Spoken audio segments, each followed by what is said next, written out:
esittää itseään ylpeinen ja raskassävyisen vakuutteluin, siinä tietenkään onnistumatta. Totuus on rypennyt omassa mahdottomuudessaan niin kauan, että sen alunperin neitseelliset ja kristallinkirkkaat ja tahdottomat kasvot ovat saaneet peitokseen petturuuden ja pahan suopaisuuden synkän naamion. Totuus on saastuttanut itsensä mitättömäksi pikkusieluisuuden peiniksi, joka heijastelee harhaoppineisuuden kuvajaisia aivojemme uumenin kiehumaan. Oletko oppinut? Uskotko oppineesi? Mikäli ja mitä luultavimmin vastaa myönteisesti, mutta tiedäthän näin valehtelevasi ennen kaikkea itsellesi.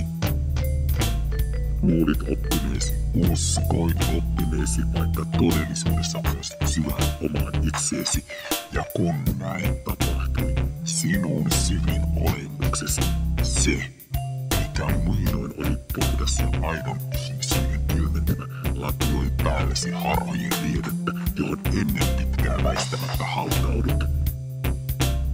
Nyt tietenkin kaivat esille mahtavat raskaskantiset filosofian merkkiteokset, joiden sivuilta yrität kuumeisesti löytää topea vastaväitteellesi, koska et voi sietää tilannetta, missä olet kuin vastasyntynyt vaarassa syystalven ohuella jäällä. Anna sinulle yhden vihjeen. Unohda kirjoitettu teksti ja valmiiksi pureskellut ajatuskuvia. Irrota tuo tulppa päästäsi ja anna omien, ikiomien ja syvimpien tunteesi johdattaa sinut vapaille vesille tuulien ja myrskyjen riepoteltavaksi. On vaikea vastustaa tuota tahmeaa kuvatusta, joka sielusi peilistä niin vakaana ja varmana itsestään tuijottaa. Se on päättynyt omistaa sinut.